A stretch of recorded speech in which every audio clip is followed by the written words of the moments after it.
Bună dimineața, dragi tovarăși! O frumoasă și geroasă zi de sâmbătă am hotărât să facem o ieșire în zonă și băieții s-au decis să vină iară la o plimbare. Și în primul rând vreau să zic că e foarte frig, minus 7 grade, am înțeles că se resemn minus 13 și mai e un pic vântul, dar poate în pădure e ăleac mai bine. Cam ăștia suntem. Can-Am, Polaris, Yamaha, un scooter de ăla. Cam astea scolile pe astăzi.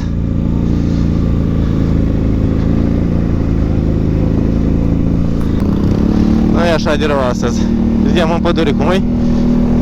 Am avut noroc că mai dat aseară puțină zăpadă și au scăzut temperaturile în așa fel încât să înghețe, să nu ne murdărim,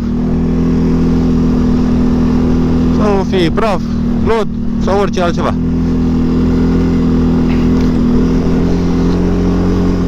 Și am reușit să fac și eu schimbul de ulei la ATV. L-am dus undeva la 1970 de kilometri. Parțial tot ok.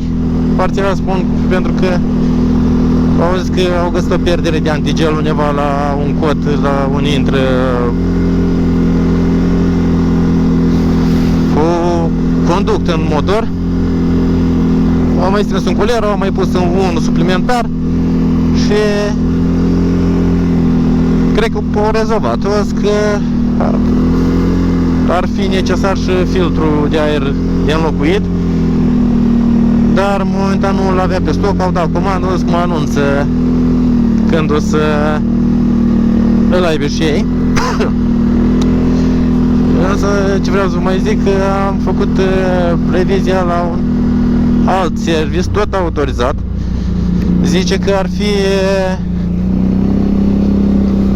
cu atestare sau cu, nu știu cum să zic, au dreptul de a face și revizii la CF Moto, au diagnoză, au tot ce trebuie.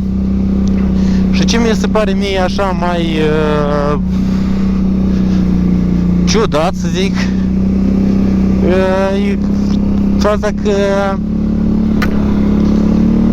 la celelalte serviciuri care le dețin la TV-Romul, la 1000, la 2000, 3000 de kilometri îți fac aceeași revizie. Ulei, grup, cutie, sufla variator, sufla filtru de aer și cam astea îți fac. Păi ăștia mi-au zis, băi, uite, la serviciul de 2000 ai nevoie de filtru de aer, așa spune cartea.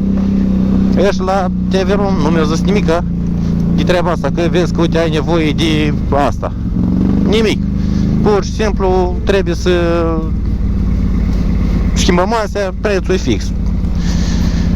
Da, acum nu știu care au dreptate, care respectă fișa de revizie.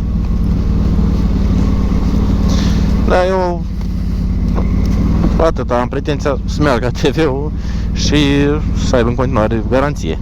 Acum nu știu cât o să mai păstrez, am zis că până la 2 ani, că după aia cred că nu cred că se mai justifică, na. Băi, e fain prin pădure, e înghețat, e zăpadă, tot ce trebuie.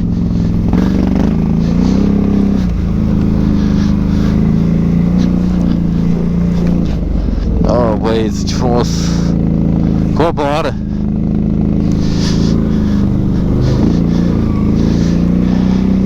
Într-adevăr, săptămâna asta a fost o leacă de cald afară, pot să zic, și s-au cam dezghețat pământurile.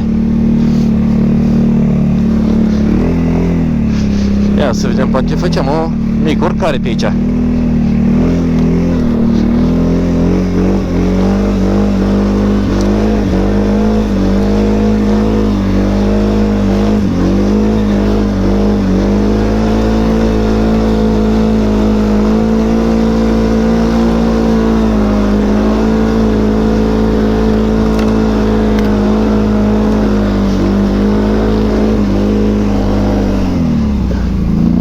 băieți, ce mă pângeți, bă. Hai, Sorin! Opa! La Sorin, dacă e probleme. Da?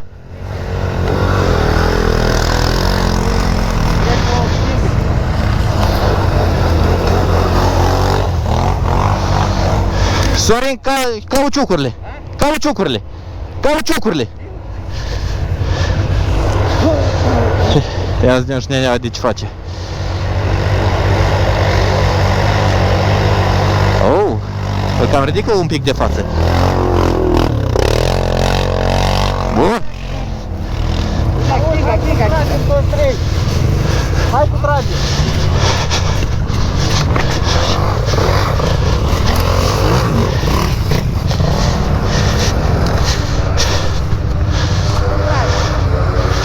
Ia zi că avem și Polarisul.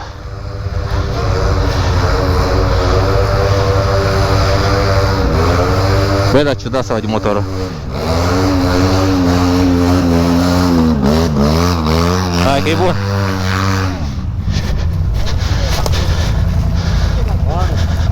Asta zici tu. Dar nu încerca cu ăla, că ăla s-ar putea să tragă aiurea. Zici? Vine mai degrabă de... Sau na, vezi? Hai să vedem. Nu știu dacă nu-i de blocat în jos, știi? Gata? Da, nu cred că îl trage. Uite că merge, bă. Hai că merge, e bun. Am luat o mică pauză. Locația asta de mult mă chinuiam să o găsesc, dar nu știam cum. Săptămâna trecută, când am făcut tot așa o ieșire, mi-a explicat niște oameni, culmea, nu din zonă, ci din altă parte, și mi-au dat ceva îndrumări despre locația asta. Aici, denumirea o are de fortificația la Ocup. Pe scurt, din ce am înțeles, aici s-au găsit primele urme de civilizații de prin zonă.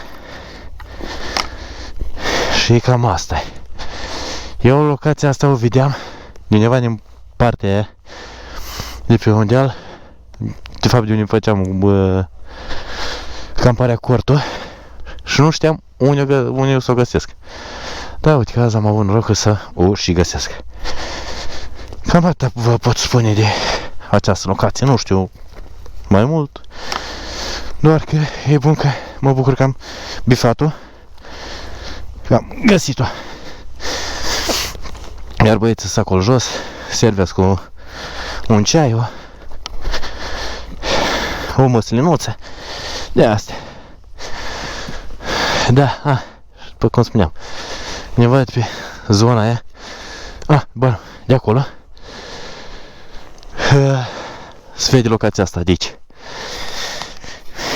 În sfârșit am găsit-o.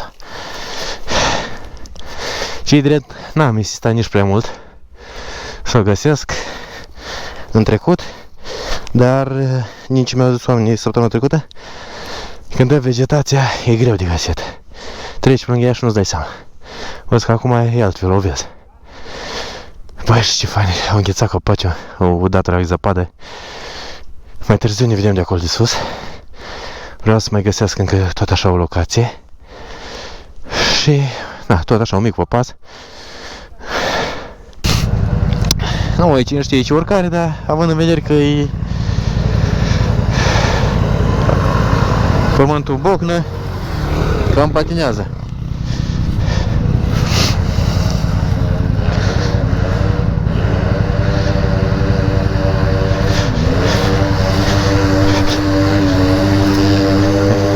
Uite bă, Polarisul, ce nervos e. Băi, de capul meu, da. Are un sunet săracul.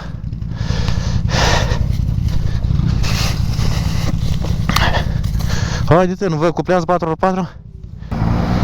Abia tu. Băi, dar vă urca frumos, elegant.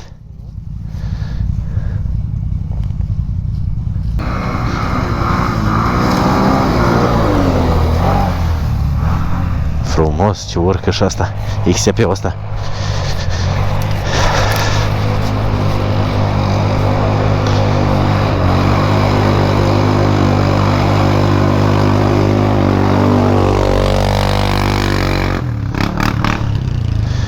Frumos sunetare Yamaha, frumos.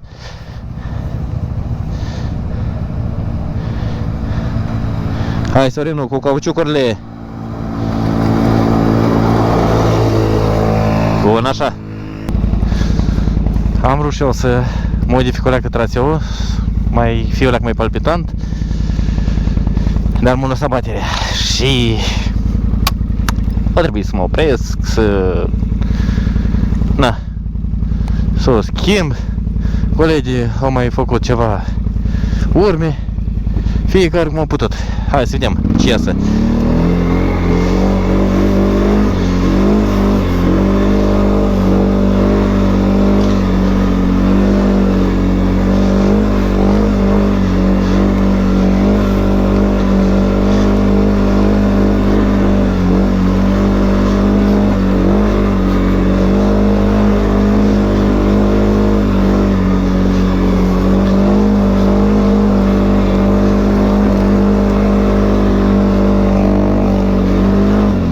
Deci cine a ajuns în vârf?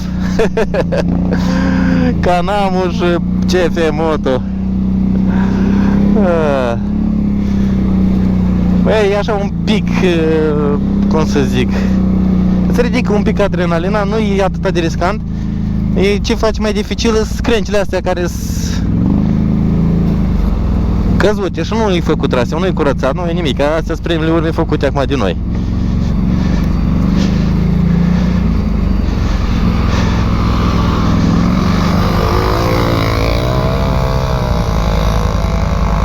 Oh, ce frumos o ai.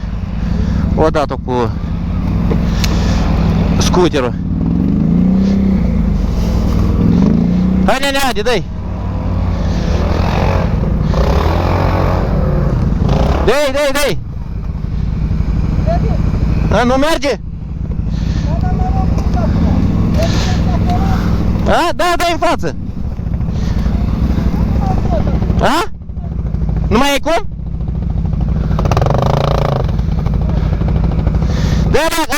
Dă-i cu spatele ca să... Îi dăm în sus! E bun, acolo s-a troleat, asta s-a oprit acolo lângă copăcel. Polarisul e jos și el se trolează. Ca-ți mai încă o dată! Haide! Să vezi ce se mai întâmplă jos și revin la băieți.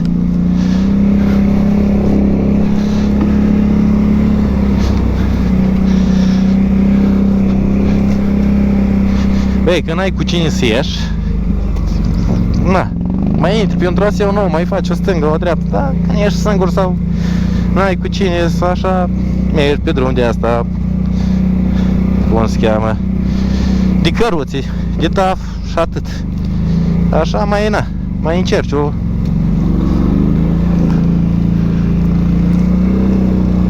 nouă rută.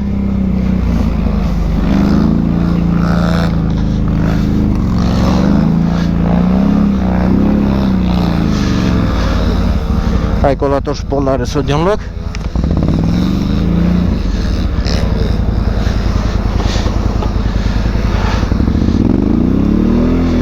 Ia să-i mai dau și o tură.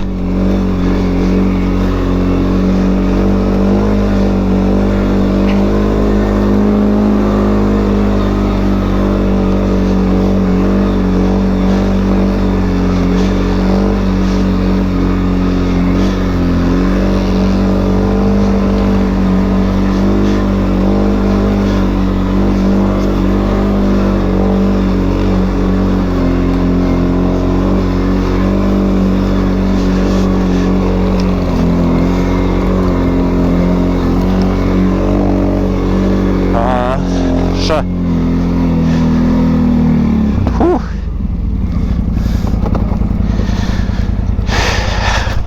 Altceva.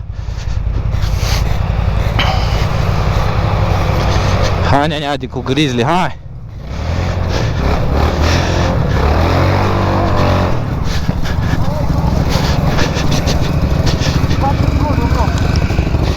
Ia încearcă așa ușor.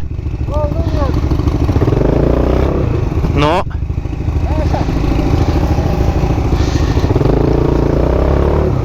Nu. Lasă-l în spate ușor. Lasă-l alea în spate. Lasă-l.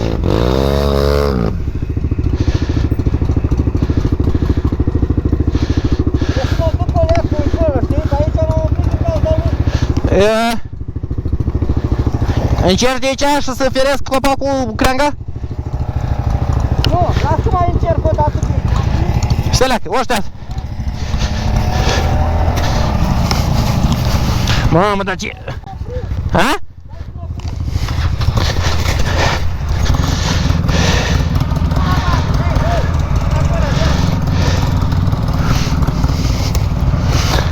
Stai la cade, stai! Ajunge până la ăsta?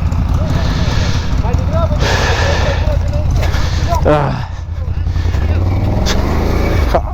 Hai, nu mai merge? poți să te dezlegi un pic de aici urc. Dezleagă un pic urc. Ia, dă-l pa!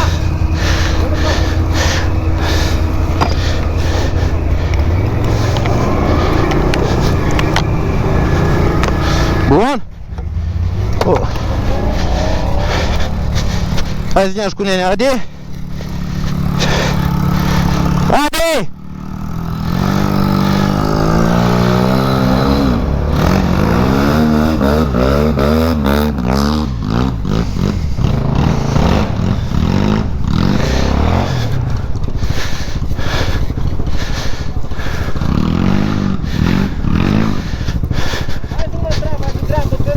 Cum? Hai, ia și tu de troli mai degrabă. Da, de leac mai în spate și îți faci o leacă de șoc și l-ai rezolvat.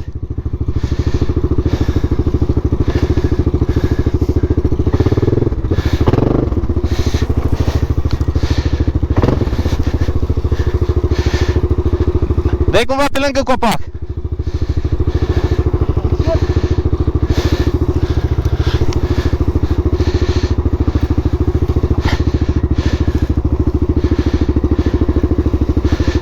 Dei.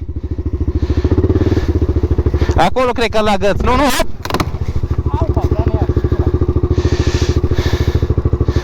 Stai. Dă-i drumul ca să-l... Nu mai dai în față. Adi, nu mai dai în față. Nu, lasă-l așa.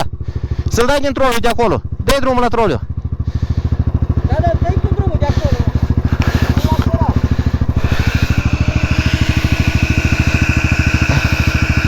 Dar unde vei?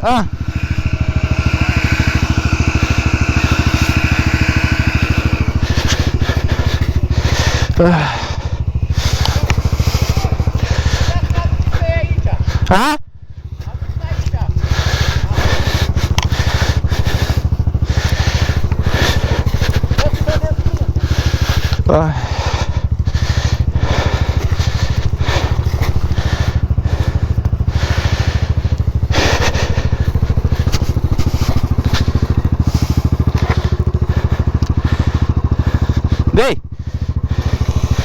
Stai, stai leacă, slăbești un pic. Atât, dai.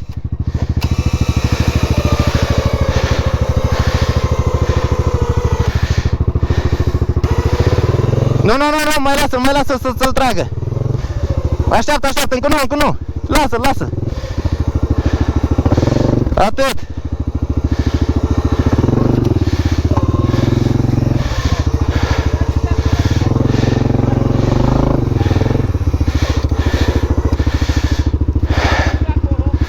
Vrei ca să te leg mai de sus sau? Dar nu plecă drumul. A? Mai de sus. Băi, dacă nu știu ăștia spui Dă leacă.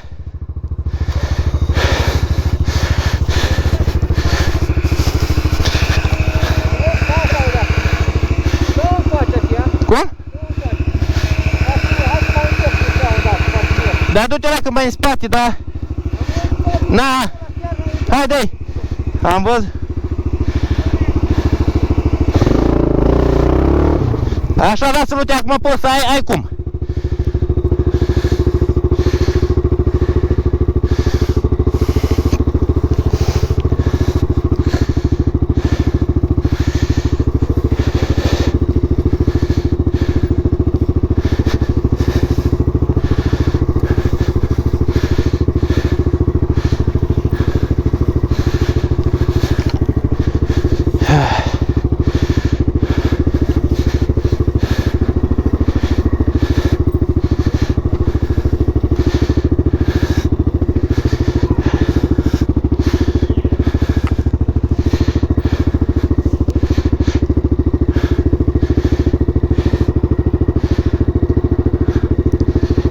Încerci de aici? Încerci de aici?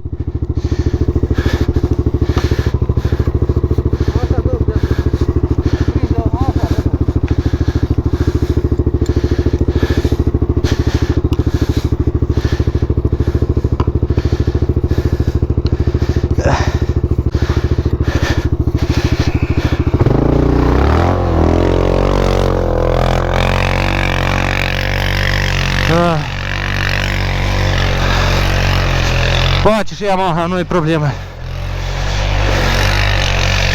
Băi, dar ce-l ridică? Bine! N-aș fi crezut că putem întâmpina atâtea probleme aici.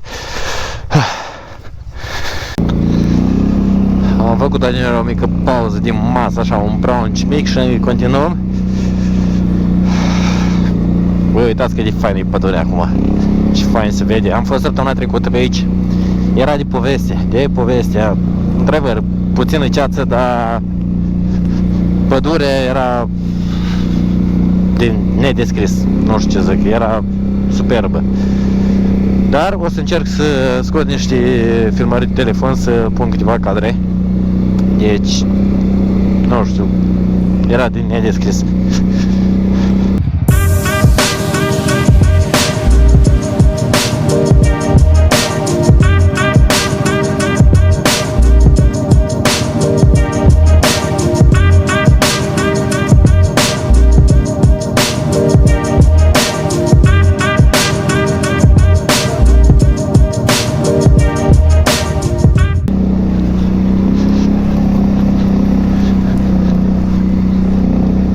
Că suntem toți, nu a rămas nimeni în urmă.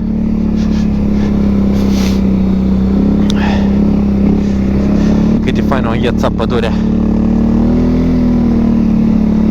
Prea fain.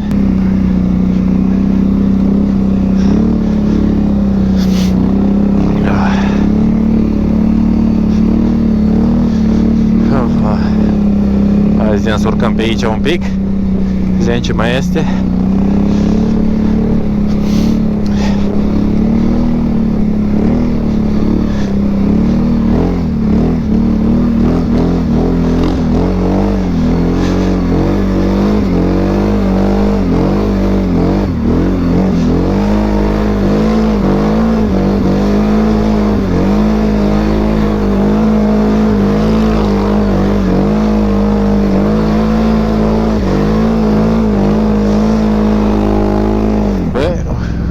Cu gheață, un pic zăpadă, văd că se simte.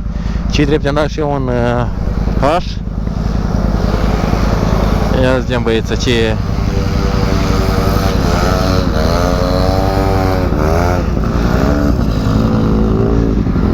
Hai, cam la răvaș XTP-ul ăsta, văd că. Cam la răvaș. Hai cu Seguiu, Saguaiu. Nu pot să cred. Nu pot să cred.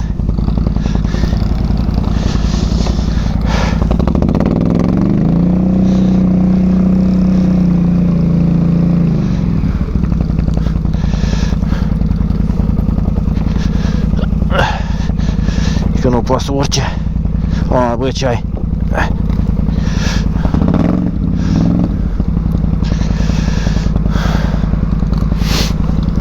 Oricum pădurea pe aici e superbă. Vrei acolo? Hai!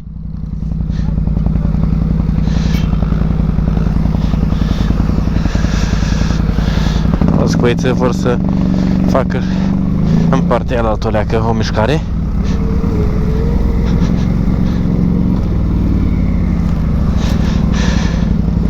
Da, și dreptul leacă aici e mai multă zăpadă.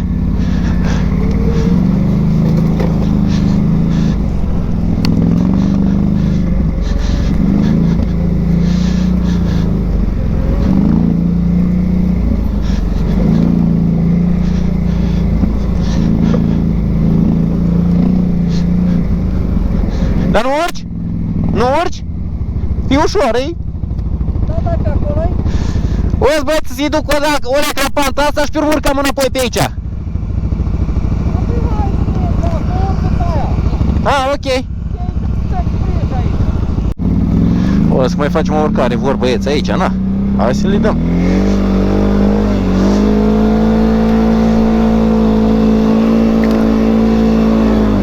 Opa! Nu prea vrea. Hop!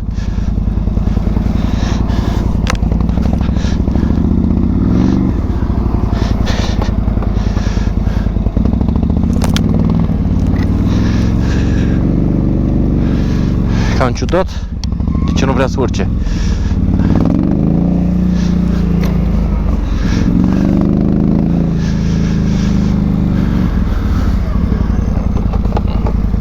Ia să-i mai dau o tură.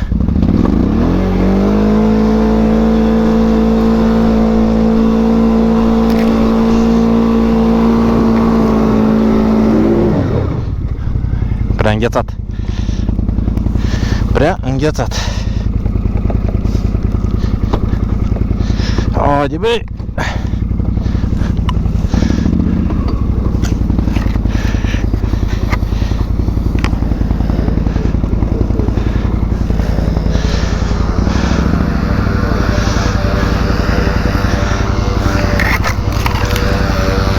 Prea înghețat. Înghețate!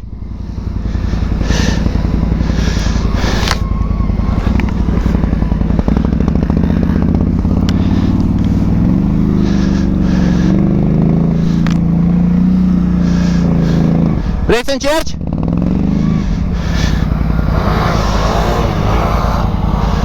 Ia zi, canamul. Băi, ce s-a dus? Băi, ce s-a dus? Da, ce s-a dus?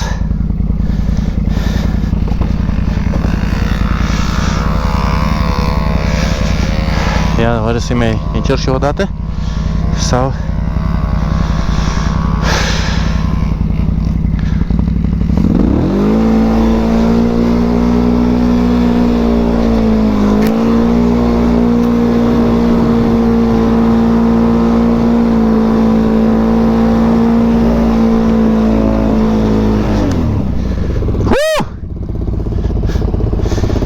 Bun!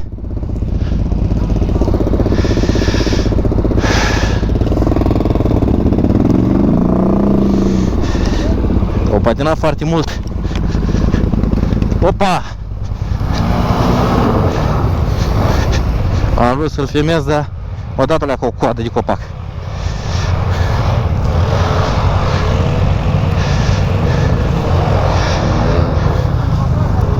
A? Da, Sorin îi dă pe partea alaltă.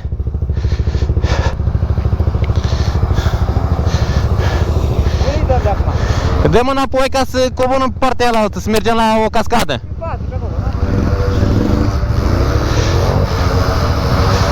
Da. E bun.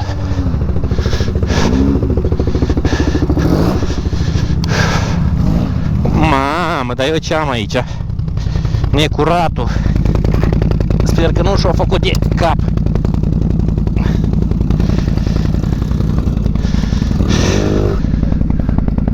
Băi, cât e fain când vezi câte o gașcă de asta. Hai, la deal.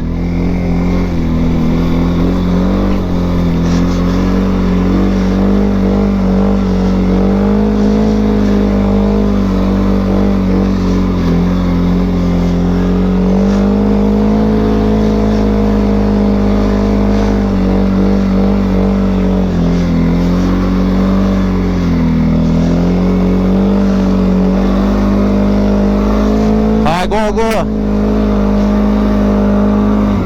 Nu mai vrea.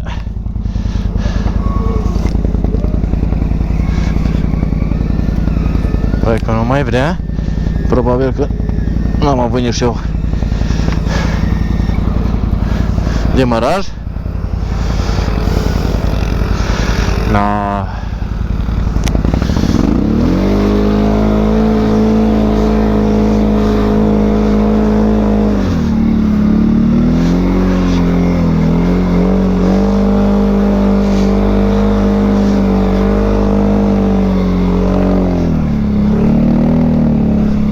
băiatul ăsta cu Canamul merge bine, are cu ce, vorba aia.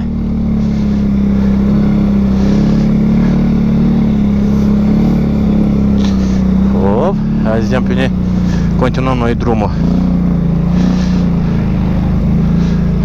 Cred că tot pe acolo, pe ne am încercat să urc prima dată.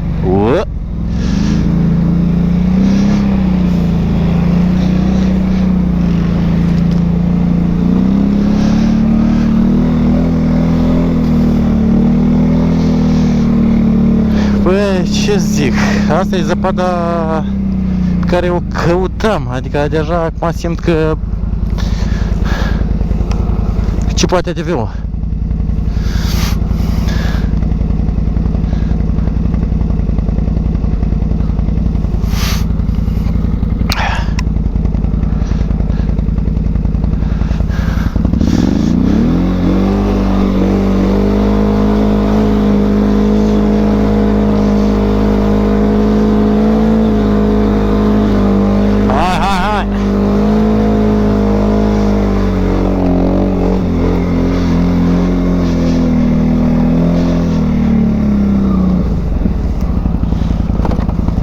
Hai să-i aștept și pe băieți.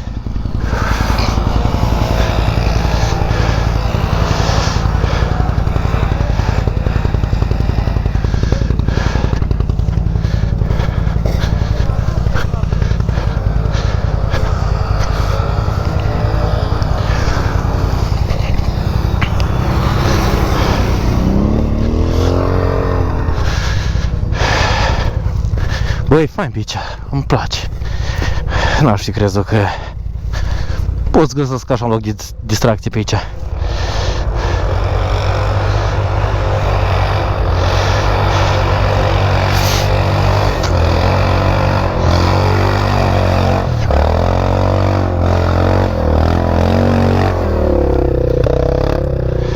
Bun.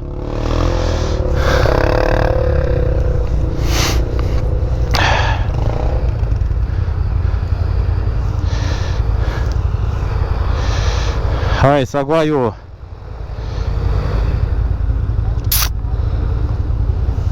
Abia am urcat eu. Da, ce-i drept nu mă ajută anvelopele, dar m-a ajutat puterea.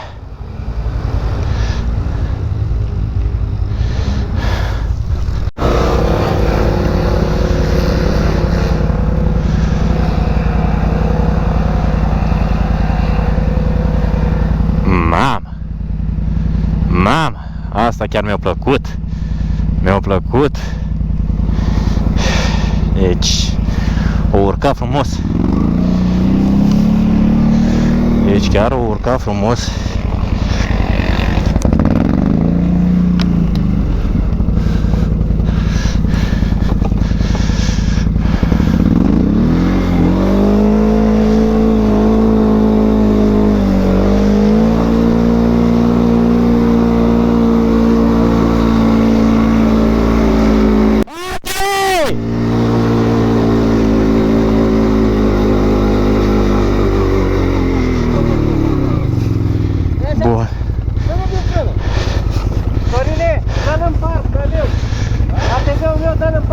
Săleacă! Alo, său, dă-l în parc! Maneta, dă-l în parc!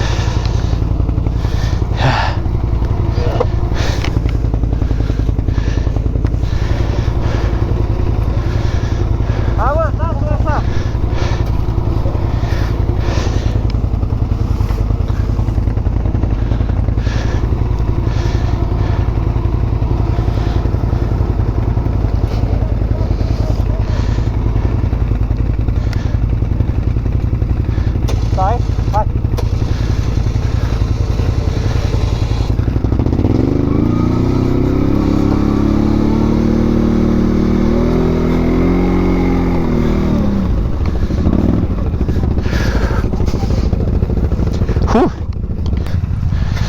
Băi, uite cât e frumos. Cum? La vale! Prea fain.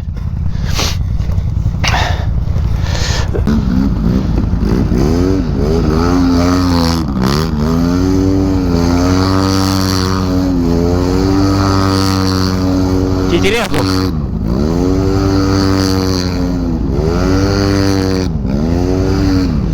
Dacă vreți să vedeți un titirez, ăsta e.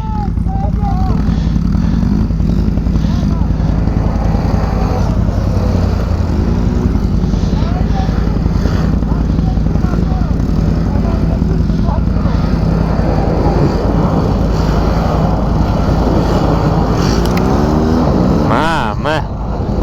Ăsta e titirez pe steroizi.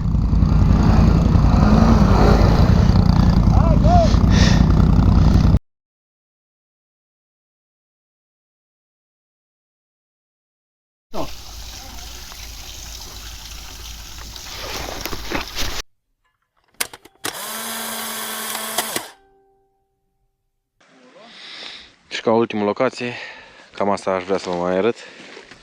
Am mai arătat într-un videoclip, numai că atunci am prezentat doar o poză preluată de la ziare.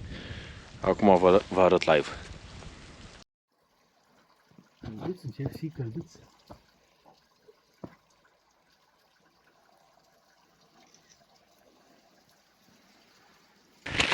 Facem și noi un mic foc, o slănină și cam aia e.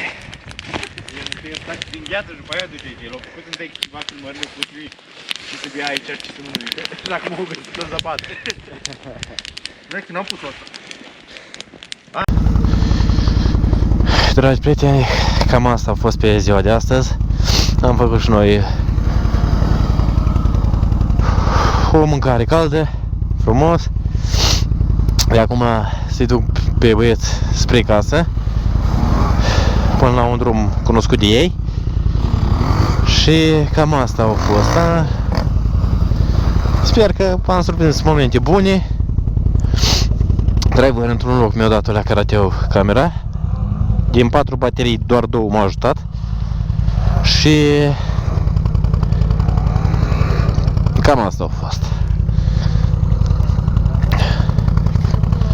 După cum spuneam, ăsta e decorul, cu ăsta defilez. Eu zic că au fost totuși o ieșire destul de frumoasă. O să las și ceva filmări de săptămâna trecută. Săptămâna trecută am ieșit doar eu cu Adi și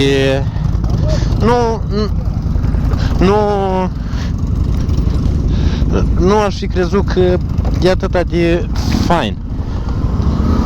Și n-am luat camera să filmez, că am zis, bă, în doi, una alta, cam aia e. Am zis că dacă astăzi suntem mai mulți, hai ca să filmez, să trag și eu niște cadre. Și oricum frumos și astăzi, zăpadă, înghețat tot ce-a trebuit. Și